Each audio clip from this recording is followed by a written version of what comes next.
மற்றும் டிஎம்கே விவகாரத்துல வந்து கடந்த 2 ஆண்டுகளுக்கு முன்பு அந்த நடைமுறையை தொடர்ந்து நீங்க சொல்லியிருந்தீங்க. ஆனா தீபம் ஏற்றணும் அப்படின்னு சொல்லிட்டு நீதிபதி உத்தரவு போட்டு எதிராக மேல்முறையீடு இன்னும் அரசு செய்யாம இருக்காங்க.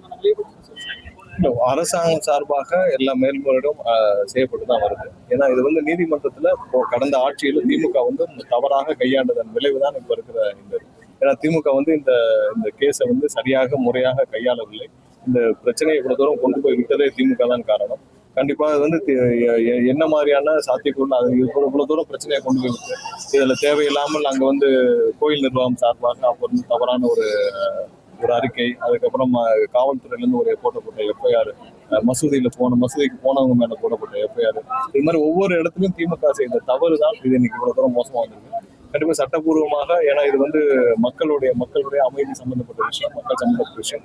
தமிழகத்துல என்றும் வந்து இந்த மாதிரியான மதவாத விஷயத்திற்கு மதத்தை வைத்து அரசியல் செய்ய தமிழக மக்களும் விரும்ப மாட்டார், எங்களுடைய தலைவரும் விரும்ப மாட்டார். ஸோ கண்டிப்பா அதற்கு என்றுக்கும் தமிழக வெற்றி கழகம் இடம் கொடுக்காது.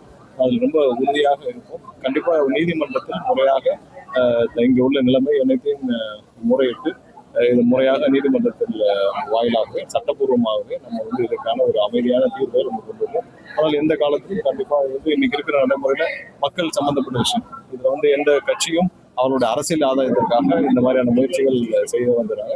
அது கடந்த ஆண்டுகள்ல இப்ப நீதிமன்றத்துல ஏன் இவ்வளவு தூரம் மோசமா கையாளப்பட்டுச்சுன்னா, நீதிமன்றத்துல கடந்த ஆட்சியில் திமுக செய்த தவறு. அதோடைய உங்களுக்கு எல்லாம் தெரியும், அதோடைய பப்ளிக் ப்ராசிக்யூட்டர் கடைசி நேரம் வரைக்கும் 3ஆவது நாள் எல்லாம் மொபிலைஸ் பண்ணிட்டு இருக்காங்க. மொபிலைஸ் பண்றப்ப ஒரு இடத்துல வந்து ஒருத்தர் பிரச்சனை பண்ணணும் மொபிலைஸ் பண்றாங்க. ஒரு தரப்பினர் ஒரு மத பிரச்சனை தூண்டிவிடும் விதமாக மொபிலைஸ் பண்றாங்க. அப்ப என்ன பண்ணிருக்கணும், அரசுக்கு லா அண்ட் ஆர்டர் கையில வச்சிருக்க முதல்வர் எல்லாம் சேர்ந்து மொபிலைஸ் பண்ண விடாம ஃபர்ஸ்ட் தடுத்திருக்கணும்.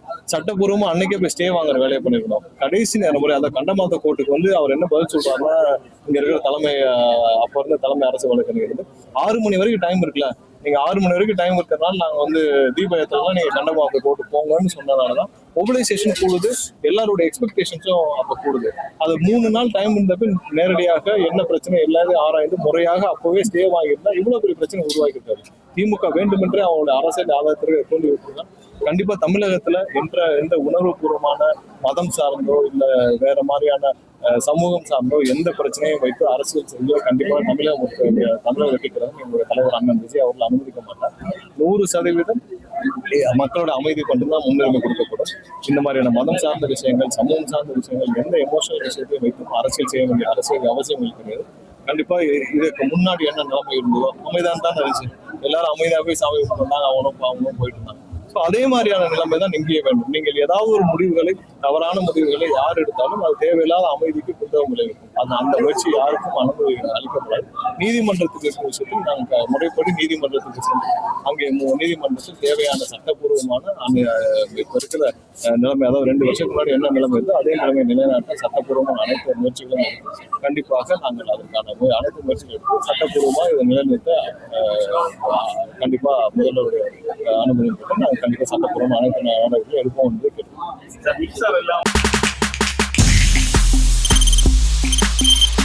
தவிர்க்க முடியாத தம்ப்நெயில்ஸ், கலக்கலான கண்டென்ட்ஸ், சினிமாவும் சீரியஸ் பிரச்சனைகளும், பல வருடங்கள் இடைவெளிக்கு பிறகு இந்த படத்துல ஒரு கலகலப்பும் கைகலப்பும்.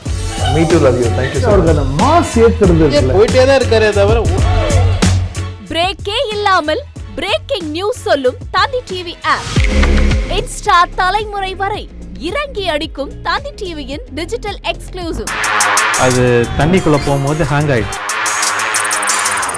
உங்களுக்கு விஜய் சார் எந்த அளவுக்கு ரொம்ப பிடிக்கும்? Of course, Malayalis are huge Vijay sir fans. 2 பேருமே ரொம்ப பிடிக்கும் எனக்கு. தந்தி டிவி ஆப்பை இலவசமா டவுன்லோட் செய்யுங்க. ஃபாலோ பண்ணுங்க, சப்ஸ்கிரைப் பண்ணுங்க, என்ஜாய் பண்ணுங்க.